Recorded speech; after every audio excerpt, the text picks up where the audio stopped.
नमस्कार. शुभ विवाह या मालिकेच्या येणाऱ्या भागामध्ये जबरदस्त असा ट्विस्ट येणार आहे. तर आपण बघितलं इथे आकाश आणि वेदांगीच्या लग्नाची तारीख ठरलेली असते 30 जून आणि भूमी आणि भानुशालीच्या लग्नाची तारीखसुद्धा 30 जून अशीच ठरलेली असते. दोघांचंही लग्न अगदी एका दिवसाला लागणार असतं. तरी ते आकाशने आता खूपच जास्त प्रयत्न केलेले असतात भूमीला आपल्या प्रेमाची जाणीव करून देण्यासाठी. पण भूमी कधीच आकाशबद्दलचं प्रेम त्याच्याबरोबर व्यक्त करत नाही. तरीसुद्धा इथे आकाशने तिला खूप जास्त हिंटसुद्धा दिलेले असतात. पण भूमीला ते ओळखतासुद्धा येत नाही. तेव्हा इथे वेदांगी आणि आकाशचं लग्न सुरळीतपणे पार पाडण्यासाठी भूमीने ॲडव्होकेट भानुशाली यांच्याबरोबर लग्न करण्याचा निर्णय हा घेतलेला असतो आणि त्याबद्दल आकाशला सुद्धा माहिती असतं. तरीसुद्धा आकाशच्या मनामध्ये शंका आलेली असते की माझ्यावरती जर भूमीचं प्रेम आहे तरीसुद्धा ती भानुशाली बरोबर लग्न का करते, म्हणजे भानुशाली तिला आवडू शकतो का, असा प्रश्न आता त्याला पडलेला असतो. त्यामुळे आता भूमीचं प्रेम आपल्यावरती आहे की नाही हे मला आता स्वतःला तपासायला हवं, असं आता आकाश म्हणतो आणि आकाश आता त्या तयारीला लागतो. तेव्हा इथे आकाशने वेदांगीबरोबर जो काही लग्न करण्याचा निर्णय घेतलेला असतो तो जरी खोटा असला तरीसुद्धा आता आकाशने आपल्या मनाची तयारी केलेली असते. तो म्हणतो जर भूमीने मला नाही सांगितलं की तिचं माझ्यावरती प्रेम आहे तर मी वेदांगीबरोबर खरोखर लग्न करेन. मग तिच्या मनामध्ये काय आहे ते मला नंतर कळलं तरीसुद्धा चालेल. जे व्हायचं ते होऊ दे. पण हे नाटक आता पुढे असंच चालू राहणार. हे नाटक जरी असलं ना तरीसुद्धा मी वेदांगीच्या गळ्यामध्ये खरोखर हार घालणार आहे असं आकाशने आता ठरवलेलंच असतं. पण इथे आता नियतीच्या मनामध्ये काहीच वेगळंच असतं. ते म्हणजे असं की आकाशला आणि भूमीला आता कसं काय एकत्र आणायचं. तर इथे आता लग्नामध्ये जबरदस्त ट्विस्ट असा येतो की भूमी स्वतःहून आता तिचं लग्न सोडून आकाशकडे येते. महाजन यांच्या बंगल्यावरती ती धावत पळत येते आणि इथे वेदांगीच्या गळ्यामध्ये आता आकाश हार घालायला जाणारच असतो. तेवढ्यातच भूमी जोरात त्याला हाक मारते आणि म्हणते की आकाश थांब, वेदांगी बरोबर लग्न करू नकोस, प्लीज हे लग्न थांबव.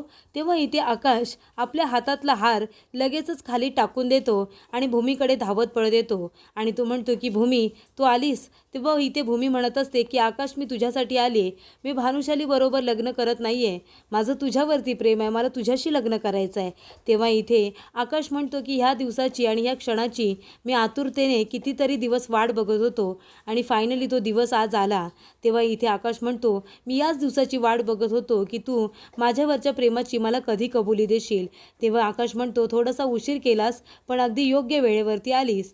तेव्हा इथे आकाश आणि भूमी आता पुन्हा दोघंजण एकमेकांना एकमेकांच्या प्रेमाची कबुली देत आता एकत्र तर आलेले असतात. पण इथे भूमी अचानक आता लग्नाच्या दिवशी मंडप सोडून का बरं आकाशकडे येते आणि आपल्या प्रेमाची कबुली देते आणि हे सगळं कसं काय घडतं, आकाश तिला कशी जाणीव करून देतो, हे आजच्या भागामध्ये आपण सविस्तरपणे बघणारच आहोत. तर इथे आता सगळेजण लग्न कसं करायचं, संगीत कसं करायचं याची चर्चा करत महाजनांच्या इथे बसलेले असतात. तेव्हा तिथे भूमीसुद्धा आलेली असते. तेव्हा आजी म्हणत असतात की भूमी आता इथे सगळेजण संगीतबद्दल बोलत आहेत, मेहंदीबद्दल बोलत आहेत आणि वेदांगी आणि तुझं लग्नसुद्धा अगदी 30 तारखेला चाललेलं आहे. त्यामुळे आज आम्ही संध्याकाळी वेदांगीची मेहंदी करायचं ठरवलं आहे. तेव्हा तू सुद्धा मेहंदीसाठी इथेच आलीस तर बरं होईल, कारण तुझ्या दोन्ही बहिणी इथेच आहेत आणि तू एकटी तिथे काय करणार. त्यापेक्षा तू सुद्धा मेहंदीसाठी इथे ये ना तुझ्या कुटुंबासोबत. तेव्हा इथे भूमी आधी नाही म्हणते. ती म्हणते नको, हा वेदांगीचा दिवस आहे, तो तिला सेलिब्रेट करू दे. तेव्हा वेदांगीसुद्धा नाटक करतच म्हणते असू दे ना भूमी, ये तू सुद्धा, तुझीसुद्धा मेहंदी आहे ना, भानुशालींच्या नावाची तुलासुद्धा मेहंदी लावायची आहे ना, मग तू इथे आलीस तरी चालेल. तेव्हा मानसीसुद्धा आता भूमीला आग्रह करते आणि आकाशसुद्धा म्हणतो की भूमी तू इथे आलीस तरी चालेल.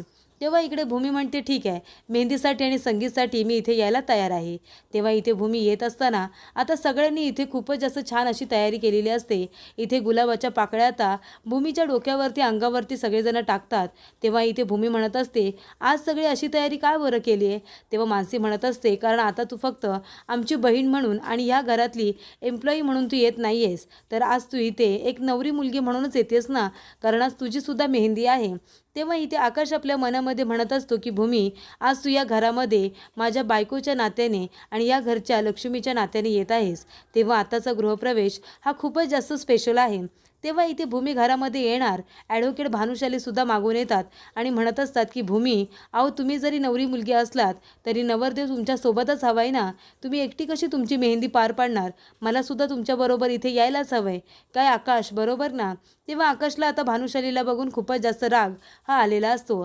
तेव्हा इथे आता आकाश भूमीच्या अंगावरती गुलाबाच्या पाकळ्या टाकत असतो. तेव्हा भानुशाली म्हणत असतो की आकाश, मी इथे आलोय, तुला आनंद नाही झालाय का? ह्या गुलाबाच्या पाकळ्या माझ्यासुद्धा अंगावरती टाक ना.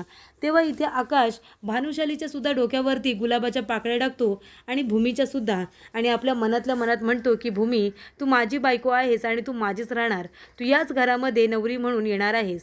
तेव्हा इथे आता सगळी तयारी झालेली असते मेहंदीची, आणि मेहंदी पाडत असताना इथे आता आकाशच्या नावाची मेहंदी आपल्या हातावरती असावी अशी भूमीची खूपच जास्त इच्छा असते. तेव्हा इथे आता आकाशच्या नावावरती सुद्धा आकाशने भूमी असंच लिहून घेतलेलं असतं. तर इथे वेदांगीने आपल्या हातावरती आकाशचं नाव लिहून घेतलेलं असतं. तर भूमीच्या सुद्धा जी मेहंदीवाली असते ती नाव विचारायला जाणार, तेवढ्यातच भूमी आकाशला आवाज देते. तेव्हा मेहंदीवाली आता भूमीच्या हातावरती सुद्धा आकाशचंच नाव टाकते. तेव्हा इथे भूमीला खूप आश्चर्य वाटतं की आपल्या हातावरती आकाशचं नाव कसं बरं आलं. तेव्हा इथे आता भानुशाली आणि आकाश दोघं जण तयार होऊन बसलेले असतात. तेव्हा आकाश वेदांगीची खूपच जास्त काळजी घेत असतो आणि त्याचबरोबर भूमीची सुद्धा खूप जास्त काळजी घेत असतो. तिला काय हवं नको ते सगळं विचारत असतो. तेव्हा भूमी आता फरक बघत असते की आकाशचं तिच्यावरती किती प्रेम आहे, तो छोट्या मोठ्या गोष्टींची किती काळजी घेतो, आणि भानुशाली तिच्यावरती ओरडतो सुद्धा आणि रागाने त्याने तिचा हात सुद्धा पकडलेला असतो. त्यामुळे त्याचं बिहेवियर आता भूमीला अजिबातच आवडत नसतं. आकाशसारखा मुलगा आपल्या आयुष्यात आला असता तर आयुष्य किती सुंदर होऊन गेलं असतं असं सुद्धा भूमीला वाटत असतं.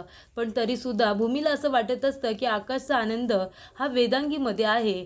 तेव्हा इथे आकाश आता भूमीकडे प्रेमाने बघत असतो. तेव्हा भूमीला सुद्धा आकाशच्या डोळ्यामध्ये आपल्यासाठी प्रेम हे दिसत असतं. पण भानुशाली आता मध्ये मध्ये काड्या करत असतो.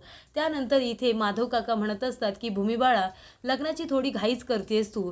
म्हणजे भानुशाली मला तुझ्यासाठी अजिबातच नवरा म्हणून पसंत नाही आहे. त्याच्या जागी जर आकाशसारखा मुलगा असता तर मला नक्कीच आवडला असता. तेव्हा भूमी म्हणते, बाबा म्हणजे तुमच्या मनात सुद्धा तेच होतं का? आकाश बरोबर माझं लग्न झालं असतं तर तुम्हाला चाललं असतं का? तेव्हा माधव काका म्हणतात, अगदीच मला आवडलं असतं. जर आकाशसारखा मुलगा असता तर मी एका पायावरती तुझं लग्न लावून द्यायला तयार झालो असतो, असं सुद्धा माधव काका मुद्दामूनच म्हणतात. तेव्हा भूमीला वाटतं की आपण लग्नाला होकार देऊन घाई केली आहे का? तेव्हा इकडे आता जेव्हा मेहंदी संगीतमध्ये सुद्धा वेदांगी आणि आकाश दोघं जण डान्स करतात, तेव्हा भूमी खूपच जास्त जेलस होते. तेव्हा इथे भूमी आणि आकाशसुद्धा एकत्र डान्स करतात, तेव्हा दोघेही खूप जास्त खुश होतात. तेव्हा इकडे आकाश म्हणत असतो की भूमी, तुला कधीच माझ्याजवळ बोलत असताना माझ्यातला चांगुलपणा तुला आवडलाच नाही का? माझं तुझ्यावरती किती प्रेम आहे, मी तुला किती मानतो हे तुला कधी कळलंच नाही का? तेव्हा भूमी म्हणते, आकाश तू हे काय बोलतोयस?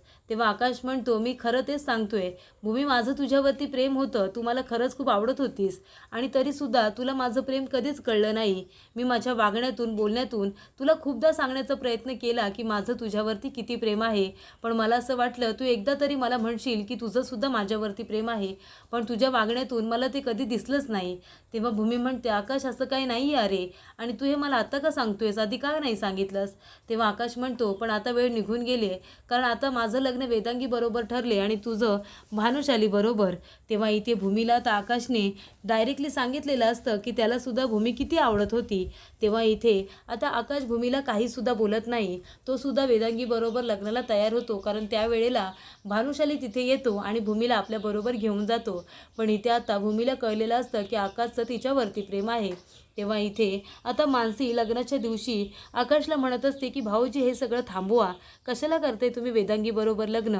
तेव्हा आकाश म्हणतो, नाही मानसी, आता हे लग्न तेव्हाच थांबेल जेव्हा भूमी येऊन हे लग्न थांबवेल. तेव्हा इथे भूमीचं लग्न आता जेव्हा ॲडव्होकेट भानुशाली यांच्याबरोबर होत असतं, तेव्हा विधी बघत असताना आता भूमीला आपलं लग्न जेव्हा आकाशबरोबर झालेलं असतं ते फ्लॅशबॅकमध्ये सगळं तिला आठवत असतं. तेव्हा तिला आठवत असताना असं वाटतं की तिचं लग्न हे झालेलं आहे आणि काहीतरी आपण खूप मोठं मागे सोडतोय असं भूमीला सतत जाणवत असतं. तेव्हा भूमी आता भानुशाली बरोबर लग्न काही करत नाही, तिला आकाशकडे जायचं असतं. तेव्हा ती आपल्या हातातला हार तिथेच फेकते आणि धावत पळत आता आकाशकडे भूमीकडे येत असते तेव्हा आकाश वेदांगीच्या गळ्यामध्ये हार घालायला जाणार तेवढ्यातच भूमी तिथे येते आणि म्हणते की आकाश थांब. तेव्हा आकाश भूमीला बघून खूप खुश होतो. भूमी म्हणत असते आकाश प्लीज हे लग्न करू नकोस. तेव्हा आकाशसुद्धा आपल्या हातातला हार खाली ठेवतो आणि भूमीकडे येतो. तेव्हा भूमी म्हणते आकाश मी सुद्धा तुझ्याशिवाय नाही राहू शकत. माझं सुद्धा प्रेम आहे तुझ्यावरती. मला सुद्धा तुझ्याबरोबरच लग्न करायचं आहे. माझं सुद्धा शुभविवाह हा तुझ्याबरोबरच व्हायला हवा आहे असं मला वाटतंय. अशा पद्धतीने भूमीने आपल्या प्रेमाची कबुली आकाशला दिलेली असते.